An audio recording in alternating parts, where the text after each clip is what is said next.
Hey everybody, it's Heather, and today is Friday, November 14th, 2025, and it is 7:25 in the evening, so it is very dark outside. And I thought I would do a little car knit and chat with you while I am at my son's social skills class. I am alone today, which is kind of cool. Never alone. My daughter is home with my husband, so there's that. I am currently knitting on a pair of fingerless mitts for my car. I am going to use these when I am in the car, when my hands are just cold and I just can't warm up. I feel like the older I get, I'm 42, the older I get, the more my hands get cold. We hear a siren. I am right across from the police department. Somebody's in trouble.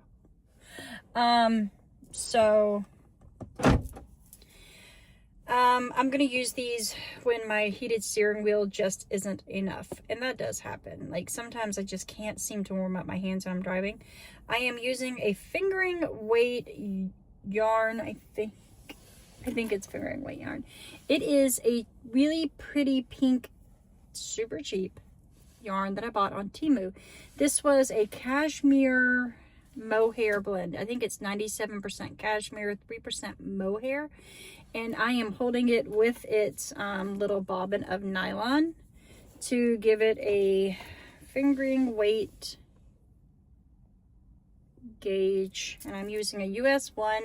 Pretty much what I'm doing is I am making the leg and the cuff of a sock, and I will make a hole for my thumb, and I may or may not add some thumb length. I don't really want it to be super long. I might add a little length. I want to cover my hand, and that's really it. Maybe a little bit on my arm, but not much. I don't want my wrist to be warm because it will interfere with my bracelets and my watch and my other bracelets. So I don't really want a lot of fabric on my arm. I want it on my hands because my fingers is what gets the coldest. I have really skinny fingers. I guess everybody kind of has skinny fingers. And my hands, because I knit so much, I feel like that's one of the reasons. And I also think that I have a little early-ish, I don't know if 40 is early onset, arthritis. I have multiple joints that just do not perform the way that they used to, and that sucks. Because, like, I don't want to stop knitting, obviously.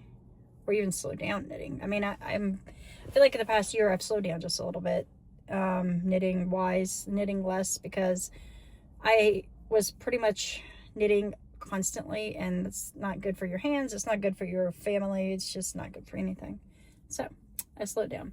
So right now I am just making a 3x1 cuff, and honestly it's pretty much, let's see how many rows I got here.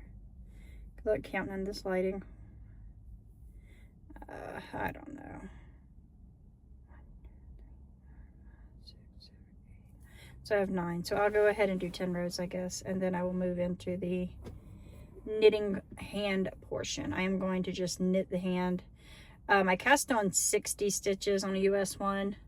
I'm going to increase to 64 stitches as I would a sock, because I think like 64 inches are good. I don't want it to be super tight because I don't want my fingers to be constricted when I'm driving, but I want it to be tight enough that it's comfortable and warm. I hope cashmere is warm yarn. I don't know. I know mohair's yarn is warm. And I want them to be thin because they're driving gloves. So I'm knitting slower because I stabbed my finger right before I came. I was looking for something in the seat of my chair at home that I sit in and knit in, and you know what I did? Put my hand in there, and a pair of my sharpest scissors were open, and I stabbed my finger, and it was like so funny because when I pulled it back, I'm like, ow, I got stabbed. And then like as soon as I did, I noticed that my blood was like just pouring blue. It was like a very deep stab. It's just no big deal. It's just a poke, you know. I told my husband a joke. I'm like, you know, now if I fall asleep, we'll know if I'm actually Sleeping Beauty or anything, because, you know, she got her finger pricked on a spinning wheel, which obviously spins wool into yarn, and I got stuck by a pair of scissors, which cuts yarn, so maybe I'm Sleeping Beauty. I'm not. I did not fall asleep. I did get very tired though. But that's just because I'm tired. I'm always tired. I don't sleep right. Yeah. So today was kind of cool. I went and had, not cool. This is one of them cool, not really cool things. I had a CT scan done today on my abdomen because I have a hernia and I am potentially getting hernia surgery. I don't know what they're going to do, what the plan is yet. But I almost had a panic attack in the CT scan machine because I do not like closed quarters. I don't like elevators. Like, I am okay riding an elevator as long as there's no funny business on it. Like, if they jerk or anything, then it's like, no. I will not ride escalators. When you go to, like, aquariums and they have, like, where you have to go in under the water to see the fish, I can't take it. I can't handle it. There are things like that that I just, And that CT machine, it was crazy. I'd never had one before. And you lay on this table, right? And then, like, it goes around you, like, and it sounds like you're in the spin cycle of a washing machine, like, going a million miles per hour. It's around you, taking tons of pictures. And it's just, the sound really got to me. I don't know. But it's amazing how fast that they can get those results to you. Like, I already got the results within, like, 3 hours of having the CT scan done. It's crazy. Technology. It's really cool to look at CT scan images, I guess, because you can, like, move the image and it shows, like, the layers of the human body. Like, I could see all my intestines and all my organs and my spine, my hip bones. I could see everything. It was so cool. I'm very much a medical nerd, and that was, like, awesome to me. I really, really enjoyed that. Looking at the pictures, not doing the CT scan. The irony, though, is that, like, they did the CT scan, and I don't know that they got what they should have gotten. Like, I think they should have done it higher, because one of my trouble areas was higher than they photoed, because I viewed the photos. I don't know. I don't want to go back and do another one, so they better figure it out based on what they have. Yeah. So, let's see. What else am I going to talk about? I just want to talk about the Game of Wool show, too. I see so many people talking about this. Like, I obviously do not live in the UK where the show is aired. I watched it on a YouTube channel. I watched the first episode, and I guess, based on what everybody said, I thought that show was going to be terribly awful. And I think that people put too much pressure on that show. I think the show is what it is. It's a funny show. It's not serious, I guess. It's like, the people are knitters and they know how to knit, but I don't know. I feel like it's a TV show. It's not a documentary, I guess you could say, because, like, everybody is saying, like, oh, you know, this, like, this show's terrible. Tom Daly doesn't know how to dress. These people are all knitting with chunky yarn, and they all have to knit this, and they have to, you know what? Honestly, I liked the show. I did. I watched it, and I'm glad I watched it, and I actually have an hour before I have to get my son out of class. His class is back there. I might watch the other one, episode 2. I do that. I enjoyed it. I thought it was funny. I think Tom is funny. I think he is getting his footing, because in the beginning he was kind of awkward acting, you know, but he pulled through. I think by the end he was just a little less awkward. I don't know. I feel like he was, like, a little awkward. But I loved the top that he was wearing. Everybody was like, oh, the things he's wearing are, you know, not functional. People can't wear them in real life. He's wearing, like, a runway piece. Like, his top is, like, to me, runway-esque, and it's very cool. Like, I wish I could wear stuff like that in real life and not people, like, not, like, look at me like I'm a psycho or a crazy person. And the skirt, I thought, looked really cool, too, with it. I don't know why anybody cares what he wears. People are complaining that he was wearing a skirt. Why? Who cares?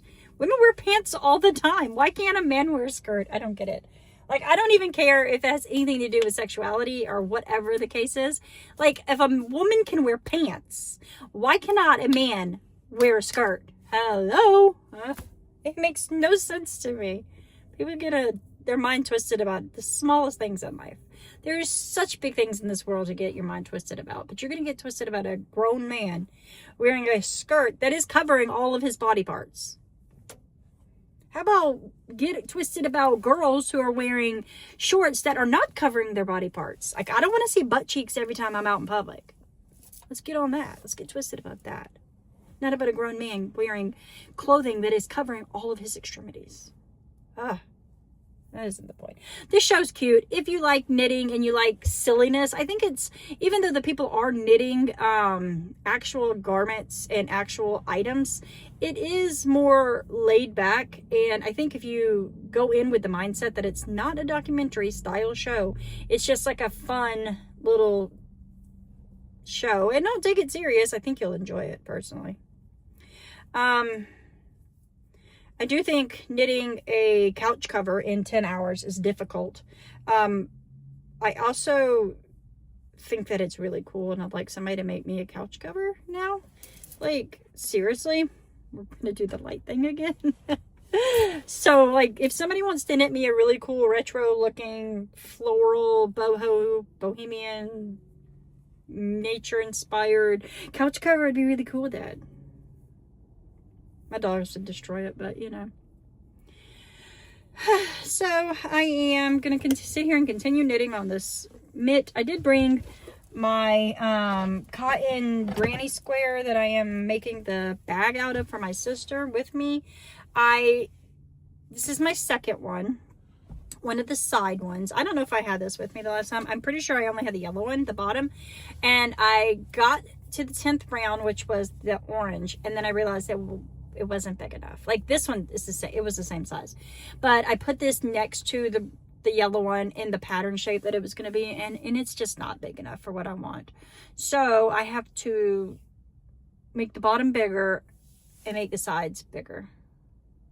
Well, make the side bigger. So now I have one more row on this than I had on the yellow one. And these colors are kind of citrusy, I guess. It's like very citrusy. The problem is that the bottom is only done in this color, and I do not have enough of this yellow to make 2 more rounds. And I know I don't. And I can't find the yarn. I bought it at Joann's. It is a sugar and cream, but I cannot find that yarn. I don't know why. It's like a mustardy yellow, sugar and cream. And I cannot find it. I'm going to stay in the dark for now because that's annoying. So I can't find the color. I don't know what I'm going to do. I'm trying to do 2 rows of each color on the sides. There's like 2 solid yellow, 2 green and white, 2 green, 2 yellow, orange, and white, 2 orange. And then the external is a different yellow and orange and white. It's got different shades of yellow and orange, which obviously in this lighting now you cannot tell. There's that. It's pretty. So I'm going to I'm going to put another row on it. I think what I was going to do is put 2 more rows of the yellow color on the bottom square, and then do a row in ecru in the off-white color. And I am going to, that way that when I seam them together, I can do it in the ecru natural color, and then they will be more cohesive. So I would need enough of that yellow yarn to do 2 more rounds, and then 1 round of the ecru, because I want it to match. I want the sides now to have 2 of that, this color. I will show you the color. 2 of these. So it's even. It has to be even now. I've already done 2, 2, 2, and 2. I have to do 2 again, and then I would have to have 1 for the next one would be the ecru. Excuse me. So I gotta figure out a way to get some of that yellow yarn ASAP, pronto. Gotta get on that. So yeah, I'm gonna sit here and knit and wait for my little guy who's in class, and I will see you all again soon. Yeah, guys. Peace, guys. Keep hope alive.